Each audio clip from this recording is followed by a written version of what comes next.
Hello students, स्वागत है आप सभी का आज के इस सेशन में। कैसे हैं आप सभी लोग? चलिए बच्चे, स्टार्ट करते हैं आज की खबरों को पढ़ना। तो सबसे पहले न्यूज़ जो है आपकी स्पोर्ट्स से रिलेटेड है। यहाँ पे हमें एक खिलाड़ी का नाम याद करना है, उसके देश का नाम याद करना है और उसके पीछे रीजन है एक उपलब्धि। ठीक है, जेम्स एंडरसन बच्चे खिलाड़ी का नाम है। ये जो है बहुत ही फेमस खिलाड़ी है और है कहाँ के? इंग्लैंड के। ठीक है, तेज गेंदबाज है और उपलब्धि ये है कि इन्हें 28 अक्टूबर 2025 को विंडसर कैसल में आयोजित एक अलंकरण समारोह के दौरान औपचारिक रूप से नाइटहुड की उपाधि से सम्मानित किया गया है। ठीक है, जेम्स एंडरसन की अगर आप बात करें तो टेस्ट क्रिकेट में इन्होंने सबसे ज्यादा यानी कि 704 टेस्ट विकेट लेने वाले गेंदबाज का जो एक तरीके से अचीवमेंट है, उपलब्धि है, वो इनके नाम पे है। ठीक है, तो इंग्लैंड के तेज गेंदबाज जेम्स एंडरसन को नाइटहुड की उपाधि दी गई है, ये आपको बच्चे याद रखना है। बाकी नाइटहुड की उपाधि के बारे में अगर हम देखें तो ये बेसिकली है क्या? नाइटहुड ब्रिटिश सम्राट के द्वारा प्रदत्त सर्वोच्च नागरिक सम्मानों में से एक है, जो कि कला, विज्ञान, सार्वजनिक जीवन या खेल सहित किसी भी क्षेत्र में असाधारण उपलब्धि या सेवा के लिए व्यक्तियों को प्रदान किया जाता है। बच्चे उसी तरीके से है जैसे आपका हमारे देश में सिविलियन अवार्ड दिए जाते हैं ना, पद्मश्री, पद्म विभूषण, पद्म भूषण, भारत रत्न, इस तरीके से। तो उसी तरीके से जो है आपके ये सिविलियन अवार्ड है, ब्रिटेन की जो गवर्नमेंट है उनके द्वारा ये दिया जाता है। ठीक है, आप लोगों को याद होगा ये बच्चे, आप ये जो है आपका हमने पढ़ा है जब हम हिस्ट्री पढ़ते हैं। ठीक है, भारत के इतिहास जब हमने पढ़ा तो वहां पे हमने देखा कि अंग्रेजों के द्वारा नाइटहुड की उपाधि से जो है सम्मानित किया गया है रविंद्रनाथ टैगोर को, है ना। तो ये बेसिकली क्या है, ये अलग अलग फील्ड में अच्छा कॉन्ट्रीब्यूट करने के लिए जो सिविलियन अवार्ड दिए जाते हैं वो है। ठीक है, तो ये आपको याद रखना है, जेम्स एंडरसन को नाइटहुड की उपाधि से सम्मानित किया गया है। अगली न्यूज बच्चे आपका है एक जीआई टैग नींबू है। ठीक है, जीआई टैग नींबू है। इस नींबू का नाम है इंडी या फिर आपका पुलियाकुड़ी लेमन्स। ठीक है, ये है आपका इंडी या फिर पुलियाकंडी नींबू। ठीक है, तो ये जो नींबू की वैरायटी है ना, ये आपकी पाई जाती है कर्नाटक और तमिलनाडु में। कहाँ पाई जाती है? कर्नाटक और तमिलनाडु में। अब क्या किया जा रहा है बच्चे आपका एपिडा के द्वारा? एपिडा बच्चे हमने पहले पढ़ा है, याद रखना। एपिडा क्या है? एपिडा एक ऐसी संस्थान है, पहले इसका नाम देख लेते हैं, agricultural and processed food product export development authority. ठीक है, तो बेसिकली अथॉरिटी है, संस्था है, जो कि हमारे देश में एग्रीकल्चरल जो फूड प्रोडक्ट होते हैं, जो एग्रीकल्चर से रिलेटेड जो आपके प्रोडक्ट होते हैं, उत्पाद होते हैं, उनको एक्सपोर्ट करने के लिए जो है आपका ये काम करती है। ठीक है, तो इस अथॉरिटी के द्वारा क्या किया गया है, ये जो आपका नींबू है इसके लिए बच्चे पहली फर्स्ट एयर शिपमेंट जो है आपकी शुरू की गई है। ठीक है, फर्स्ट एयर शिपमेंट शुरू की गई है, यानी कि इसे तमिलनाडु से, कर्नाटका से भेजा जाएगा। कहां भेजा जाएगा? United kingdom. ठीक है, यूके के लिए जो है पहली इसकी क्या शिपमेंट शुरू हुई है, हवाई शिपमेंट इसकी शुरू की गई है। ठीक है, और इसमें जो है आपका 350 केजी इंडी लेमन का होगा, विजयपुरा से, कर्नाटका में है जो, और 150 जो आपका केजी लेमन है ये आपका पुलियाकड़ी लेमन है, जो कि आपका कहां से जाएगा? तमिलनाडु से। ठीक है, तो ये थोड़ा सा आपको याद रखना है कि जो आपका नींबू की वैरायटी है जीआई टैग भी से प्राप्त है। ठीक है, कर्नाटक और तमिलनाडु में जो है आपका मिलता है। ठीक है, इंडी नींबू या फिर आपका पुलियाकंडी नींबू। ठीक है, नाम याद रखना बच्चे। और इसकी जो है आपकी पहली एयर शिपमेंट शुरू की जा रही है एपिडा के द्वारा, कहां के लिए? यूके के लिए। ठीक है, यूनाइटेड किंगडम के लिए। अगला बच्चे आपका अपॉइंटमेंट है। अपॉइंटमेंट है आपका 8वें वेतन आयोग के अध्यक्ष का। ठीक है, 8th जो आपका सैलरी कमीशन है। ठीक है, 8वां जो आपका वेतन आयोग है, पे कमीशन है, इसके हेड के रूप में रंजना प्रकाश देसाई को चुनने की घोषणा हो चुकी है।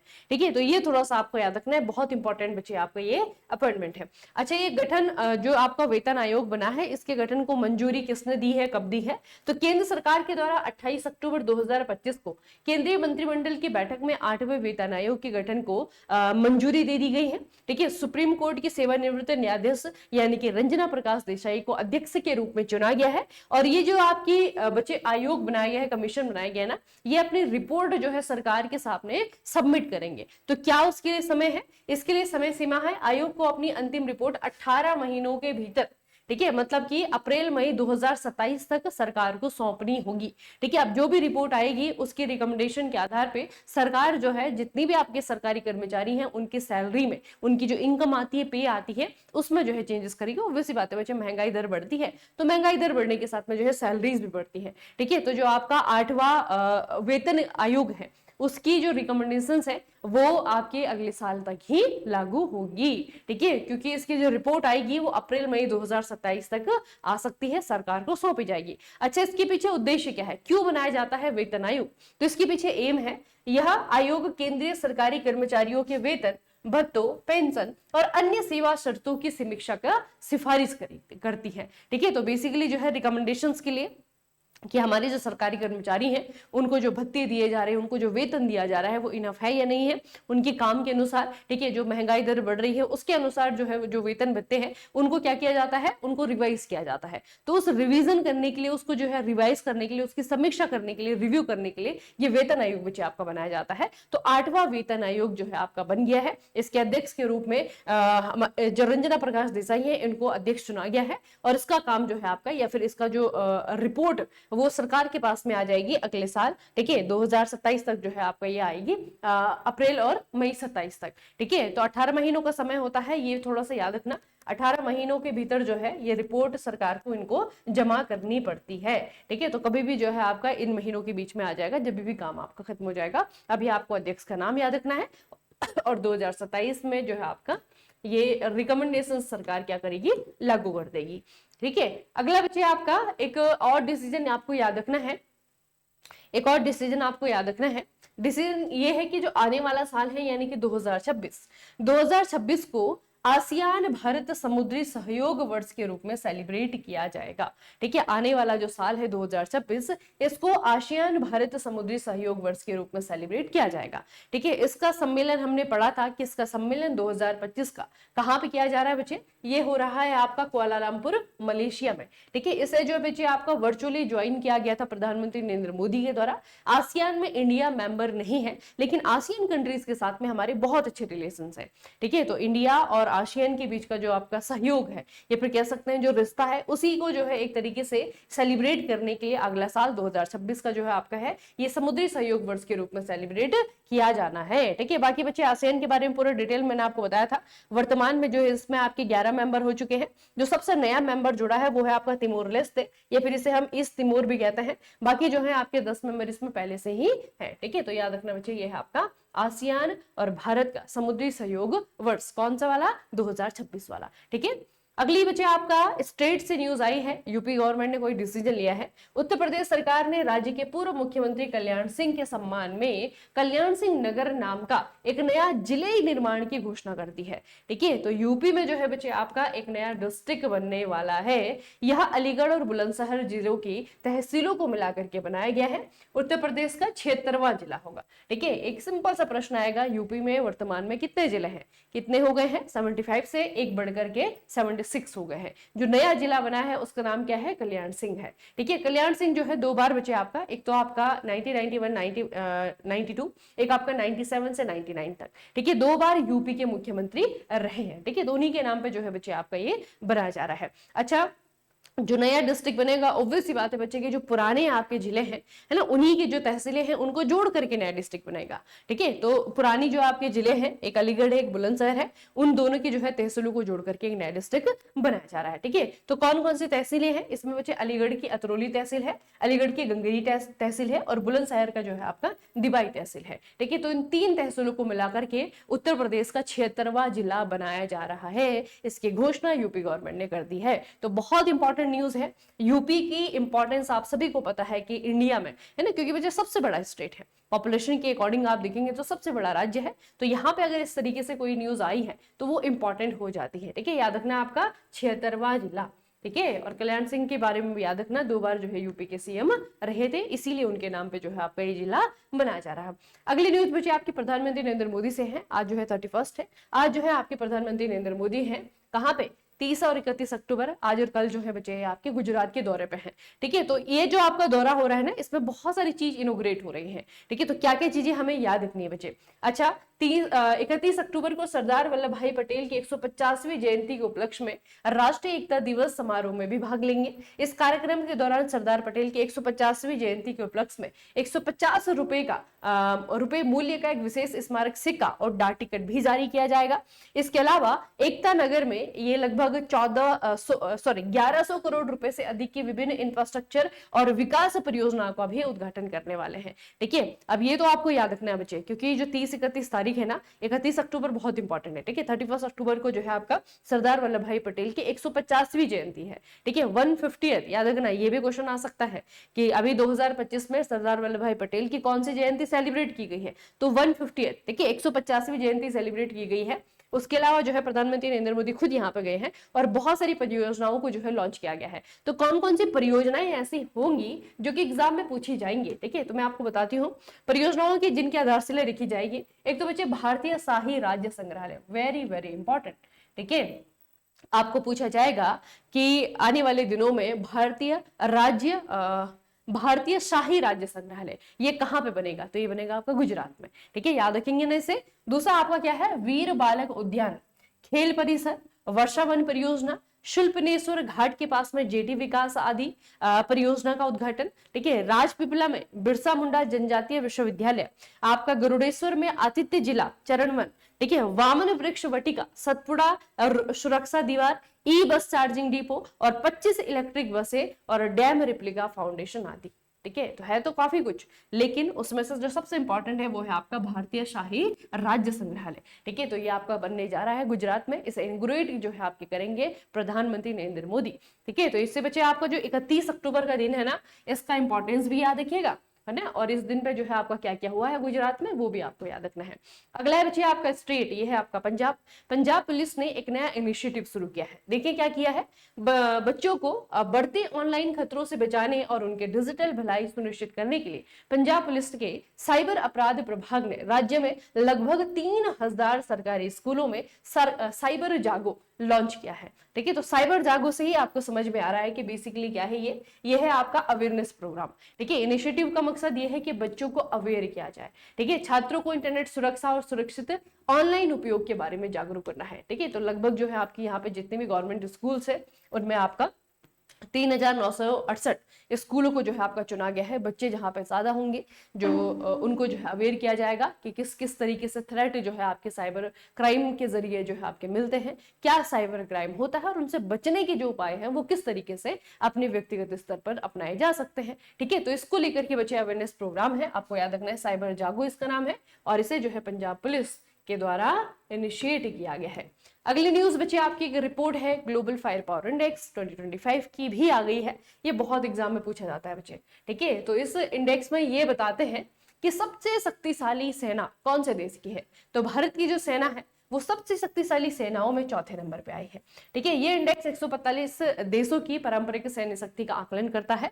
इसमें जनशक्ति, बजट, प्राकृतिक संसाधन, भूगोल इत्यादि जैसे 60 से अधिक संपादन शामिल होते हैं। बहुत सारी चीजों को जो है एनालिसिस किया जाता है, उसके बेस पे जो है किसी भी देश की जो सेना है उसको रैंक किया जाता है। तो भारत की जो सेना है वो चौथे नंबर पे है। अच्छा, और कौन से हैं टॉप 3 में, तो पहले नंबर पे बच्चे यूएसए है, रसिया दूसरे नंबर पे है, चाइना तीसरे नंबर, भारत जो है आपका चौथे नंबर पे है और 5वें नंबर पे है आपका दक्षिण कोरिया।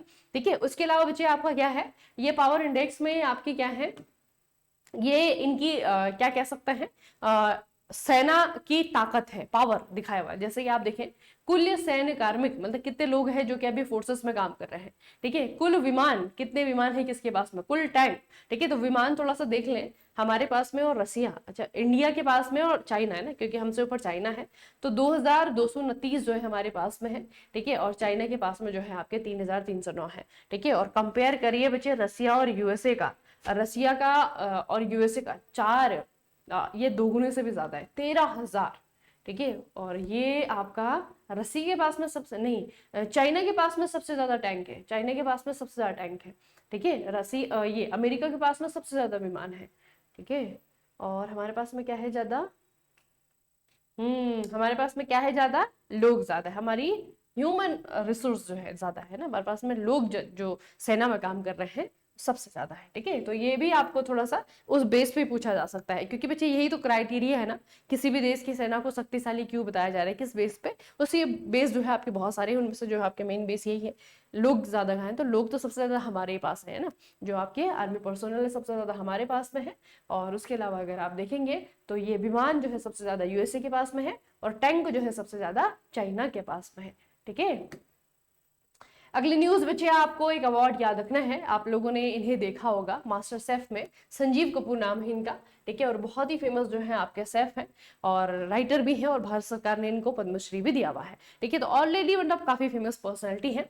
इनको विश्व खाद्य पुरस्कार फाउंडेशन के द्वारा 2025 के शीर्ष कृषि खाद्य अग्रदूत top agri food Pioneers tap इनमें से एक के रूप में सम्मानित किया है, ठीक है। अब बेसिकली क्या है कि ये जो अग्रदूत है या फिर ये जो आपके पाइनियर्स है ना, इस लिस्ट में बहुत सारे लोग होते हैं, लेकिन दुनिया के अलग अलग कोने से जो है लोगों को यहाँ पे सिलेक्ट किया जाता है। तो भारत की तरफ से जो है आपका सिलेक्ट किया गया है किसे, मिस्टर संजीव कपूर को, ठीक है। तो आपको इनका एक तो पूछा जा सकता है कि ऑक्यूपेशन क्या है, क्यों फेमस है, कौन सा फील्ड में जो है इनका कॉन्ट्रीब्यूशन है, ठीक है। तो ये जो है बच्चे आपके बहुत ही फेमस जो है आपके शेफ है, और जो आपका ये विश्व खाद्य पुरस्कार कमेटी है उन्होंने जो है आपके जो टॉप के पाइनियर्स है उनमें जो है इनको चुना है, ठीक है। तो इतना याद रखेंगे।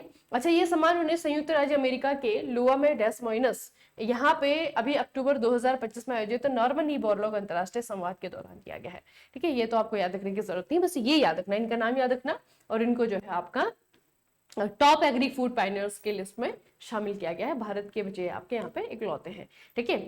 अगली न्यूज है आपकी विराट कोहली। तो विराट कोहली ने रिकॉर्ड ब्रेक कर दिया है, या फिर कहें कि नया रिकॉर्ड बना दिया है। अक्टूबर 2025 श्रीलंका के दिग्गज कुमार संगकारा इनको पीछे छोड़ते हुए वनडे क्रिकेट में दुनिया के दूसरे सबसे ज्यादा रन बनाने वाले खिलाड़ी बन गए हैं विराट कोहली, ठीक है। इन्होंने ये उपलब्धि 25 अक्टूबर 2025 को ऑस्ट्रेलिया के खिलाफ सिडनी में खेले गए तीसरे वनडे मैच में अपनी 74 रनों की नाबाद पारी के दौरान हासिल की, ठीक है।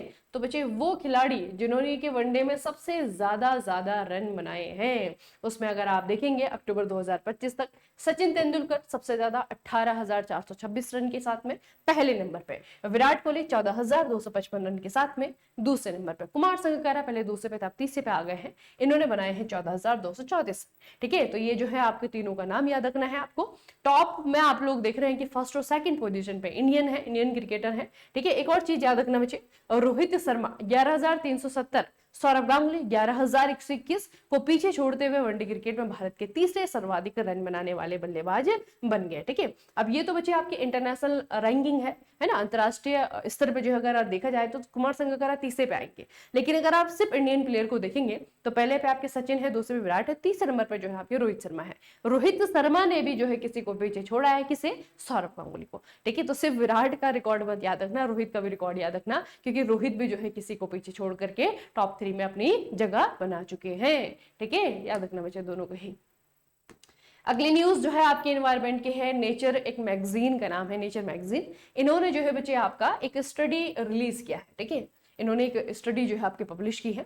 इस स्टडी में इन्होंने बताया है कि ऑस्ट्रेलिया के उत्तर पूर्वी क्षेत्र के उष्णकटिबंधीय वन विश्व में पहले ऐसे वन बन गए हैं जिन्होंने कार्बन सिंक से शुद्ध कार्बन स्रोतों में परिवर्तन किया है, ठीक है। अब थोड़ा सा इस न्यूज को समझने के लिए आपको मैं एक कॉन्सेप्ट बताती हूँ बच्चे। हमारी पृथ्वी में बहुत सारी जगह हैं जिनको हम कार्बन सिंक कहते हैं। अब what is carbon sink, carbon sink होता क्या है। कार्बन सिंक कोई भी तत्व या प्रणाली है जो कि वायुमंडल से अधिक कार्बन अवशोषित करती है जितना वो उत्सर्जित करती है, ठीक है। तो कार्बन सिंक मतलब समझते हैं बच्चे, कार्बन सिंक कहाँ पे ज्यादा होगा, ऑब्वियसली बताते हैं जहां पे पेड़ ज्यादा होंगे, ठीक है। क्योंकि पेड़ को जो है भोजन बनाने के लिए, है ना, जो प्रकाश संश्लेषण की प्रोसेस होती है उसमें CO2 की आवश्यकता होती है, ठीक है। तो CO2 कहाँ से आती है पेड़ों के पास में, वायुमंडल से आती है, ठीक है। तो जो CO2 है, कार्बन डाइऑक्साइड है, उसको अवशोषित वहां पे ज्यादा किया जाएगा जहां पर कि पेड़ ज्यादा होंगे, ठीक है। तो इस तरीके के जो क्षेत्र है उनको जो है कार्बन सिंक कहा जाता है, ठीक है। तो अभी रिसेंटली जो है आपका ये बताया है इस रिपोर्ट ने कि ऑस्ट्रेलिया का जो उत्तर पूर्वी क्षेत्र है, ठीक है, उत्तर पूर्वी क्षेत्र का जो उष्णकटिबंधीय वन है वह विश्व में पहले ऐसे वन बन गए हैं जिनको कार्बन सिंक से शुद्ध कार्बन स्रोत के रूप में परिवर्तन किया गया है। यह परिवर्तन मुख्यतः जलवायु दबाव कारकों के कारण बढ़ी हुई वृक्ष मृत्यु दर, ट्री मोर्टेलिटी से प्रेरित है, जिसमें कि चक्रवात भी शामिल है। ये कारण कार्बन के भंडारण को लगभग 6 वर्षों तक कम कर सकते हैं, ठीक है। तो ये थोड़ा सा आपको याद रखना है कि जो ऑस्ट्रेलिया का उत्तर पूर्वी तट है बच्चे, उष्णकटिबंधीय वन है, ठीक है। तो ये आपका क्या बना है, ये आपका कार्बन सिंक से नेट कार्बन सोर्स बन गया है, ठीक है। नेट कार्बन सोर्स जो है आपका ये क्षेत्र बन गया है, ठीक है। तो ये आपका, इसका मतलब स्टेटस आपका चेंज हो गया। पहले ये आपका कार्बन सिंक था, ठीक है, ये आपका कार्बन सिंक था, और ये जो है आपका नेट कार्बन सोर्स वाला क्षेत्र बन गया है। ठीक है, और इसके पीछे पीछे बहुत सारे रीजन है। साइक्लोन हो गया आपका, क्लाइमेट जो स्ट्रेस आपका बढ़ रहा है, क्लाइमेट चेंज हो रहा है, वो जो है इसके आपके रीजन है। तो ये आपको थोड़ा सा याद रखना है कि जो कार्बन स्टोरेज है वो यहाँ पे है ना, वो आपका लगातार जो है आपका कम हुआ है ना, और ये जो है आपका पहले अवशोषित करता था, लेकिन यहाँ पे बहुत सारे रीजन ऐसे काम किए जिसके कारण जो है इसका स्टेटस चेंज हो गया। बस ये क्षेत्र थोड़ा सा याद रखना, ये ऑस्ट्रेलिया का नॉर्थ ईस्टर्न रीजन है जहां पर कि उष्णकटिबंधीय वन पाए जाते हैं। ठीक है, अगली न्यूज बचे आपके साइंस एंड टेक्नोलॉजी से रिलेटेड है। अभी हमारा जो इंडियन नेवी है, इंडियन नेवी को अभी तक का सबसे हैवी सैटेलाइट मिला है। ठीक है, तो इसके बारे में थोड़ा सा जानना जरूरी है। इसका नाम है बच्चे आपका CMS-03 सैटेलाइट। ठीक है, ये आपका एक प्रकार का कम्युनिकेशन सैटेलाइट है और इसको जो है आपका GSAT-7R के नाम से भी जाना जाता है। GSAT, ठीक है, 7R इस नाम से भी इसको जाना जाता है। अब एग्जाम में ये भी पूछा जा सकता है और ये भी पूछा जा सकता है। ठीक है, खासियत क्या है, ये जो है सबसे भारी सैटेलाइट है जो कि इंडियन नेवी को दिया गया है। तो भारतीय नौसेना के लिए एक उच्च क्षमता वाला संचार उपग्रह जो कि भारतीय युद्धपोतों, पनडुब्बियों, विमानों और तटीय कमांडो के बीच में सुरक्षित और वास्तविक समय संचार सुनिश्चित करेगा। ठीक है, ये जो है आपका दिया गया है। वजन कितना है इसका, लगभग 4400 किलोग्राम इसका वजन है। यह जो है आपका GTO में स्थापित किया जाएगा। ठीक है, कौन से रॉकेट से इसे लॉन्च किया गया है, ये आपका बच्चे अब ये है आपका लॉन्चिंग व्हीकल मार्क 3। ठीक है, LVM-3 इससे जो है इसे लॉन्च किया गया है और अभी जो है आपका 2 नवंबर 2025 को इसे लॉन्च किया जाएगा। अच्छा, कहां से लॉन्च किया जाएगा, सतीश धवन अंतरिक्ष केंद्र यानी कि श्रीहरिकोटा से। ठीक है, तो ये आपको थोड़ा सा याद रखना है कि ये हमारी इंडियन नेवी के लिए आज तक का जो कम्युनिकेशन सैटेलाइट है उनमें से सबसे हैवी सैटेलाइट बच्चे आपका इंडियन नेवी को दिया जा रहा है। अभी जो है आपका 2 नवंबर को लॉन्च होगा। ठीक है, रॉकेट का नाम भी आपको याद रखना है और इसकी खासियत, सैटेलाइट को CMS-03 सैटेलाइट भी कहा जाता है और इसे जो है आपका GSAT-7R भी कहा जाता है। किस प्रकार का सैटेलाइट है, ये आपका कम्युनिकेशन सैटेलाइट है। किसके लिए काम करता है, सिर्फ इंडियन नेवी के लिए काम करता है ना। इंडियन नेवी से रिलेटेड बच्चे जितनी भी चीजें हैं उनके आपस में जो कम्युनिकेशन होता है उसको जो है आपका उस संचार को, उस कम्युनिकेशन को स्टेब्लिश करने के लिए जो आपका सैटेलाइट काम करता है। ठीक है, तो ये आपको याद रखना है। इसे लॉन्च किया जाएगा अभी 2 नवंबर को। उसके अलावा बच्चे आपका अभी एक पुरस्कार जीता है, ये है आपके उर्सुला के लिए गिनी पुरस्कार। ठीक है, उर्सुला के लिए गिनी पुरस्कार है, ये जीता है आपका श्रीलंका के लेखक वज्र चंद्रशेखर। ठीक है, वज्र चंद्रशेखर इनका नाम है, इन्होंने जीता है। तो इनका उपन्यास थोड़ा सा आपको याद रखना पड़ेगा। ठीक है, किताब और जो लेखक वाला जो प्रश्न आता है ना, वहां पे इनका नाम आ सकता है। तो इनकी किताब का नाम बच्चे रेक्सपोल। ठीक है, रेक्सपोल नाम की बुक है, 2024 में आपकी पब्लिश हुई थी और इसी बुक के लिए जो है इनको ये पुरस्कार मिला है। ठीक है, तो उर्सुला के गिनी पुरस्कार इन्होंने जीता है। अवार्ड का नाम भले ही ना पूछे आपको, लेकिन किताब का और राइटर का नाम बहुत इंपॉर्टेंट है। ठीक है, राइटर का नाम है वज्र चंद्रशेखर और किताब का नाम आपका क्या है, रेक्सपोल। ठीक है, ये बच्चे आपको याद रखना है। रेक्सपोल नाम की किताब है। ठीक है, एक जो है आपके साइंस फिक्शन है, साईफाई है। ठीक है, और आपकी काफी ज्यादा ये साईफाई फील्ड में है ना, क्योंकि बहुत सारी जो है आपकी डोमेन होती है ना, किताबों के भी जो है अलग अलग डोमेन होते हैं, अलग अलग फील्ड की किताबें होती हैं। साईफाई फील्ड में जो है बहुत ज्यादा प्रशंसा इसे मिली है पिछले साल 2024 में। ठीक है, तो उसकी किताब, ये किताब का नाम आपको याद रखना है, रेक्सपोल, और राइटर का नाम वज्र चंद्रशेखर। ठीक है, इनका नाम याद रखना है। ठीक है, उसके अलावा बच्चे आपका अभी 31 को जो है आज स्टार्ट हो गया है आपका फॉर्म भरने की प्रोसेस। ठीक है, तो RRBJE की फॉर्म आप लोग भरेंगे, तो साथ में जो है तैयारी भी स्टार्ट कर दीजिएगा। ठीक है, तैयारी का मतलब क्या है, वैसे जो बच्चे पुराने हैं आप लोग तो ऑलरेडी तैयारी में ही है, टच में है, लेकिन जो नए बच्चे स्टार्ट कर रहे हैं ना, जो इंतजार कर रहे हैं कि नोटिफिकेशन कब आएगा, तो नोटिफिकेशन आ चुका है। अब आपको बच्चे अच्छे से कमर कस लेनी है, तैयारी अपने स्टार्ट कर देनी है। ठीक है, तो उसके लिए जो है बच्चे यूट्यूब पे भी सेशन आपके आ रहे हैं। शुरुआत हम PYQ एनालिसिस से करेंगे। ठीक है, बहुत बेहतरीन क्लासेस जो है आपको देखने को मिलेंगी। ठीक है, आपके रीजनिंग की होगी, मैथ्स की होगी, साइंस की होगी, जीके की होगी। ठीक है, तो ये जो है बच्चे आपके लिए स्टार्ट किया जा रहा है। उसके अलावा जो है आपको भी खुद से जो भी सिलेबस आपको दिया गया है उस सिलेबस को जो है आप कंप्लीट कर लीजिए। थ्योरी वाला जो पोर्शन है उसे कंप्लीट कर लीजिए और रिविजन के लिए, प्रैक्टिस के लिए खुद को तैयार कीजिए। ठीक है, चलिए फिर आज का सेशन हम यहीं पे समाप्त करते हैं। मिलते हैं फिर कल के सेशन में, तब तक के लिए पढ़ते रहिए, बढ़ते रहिए, अपना खूब सारा ख्याल रखिएगा। आप सभी का बहुत बहुत धन्यवाद।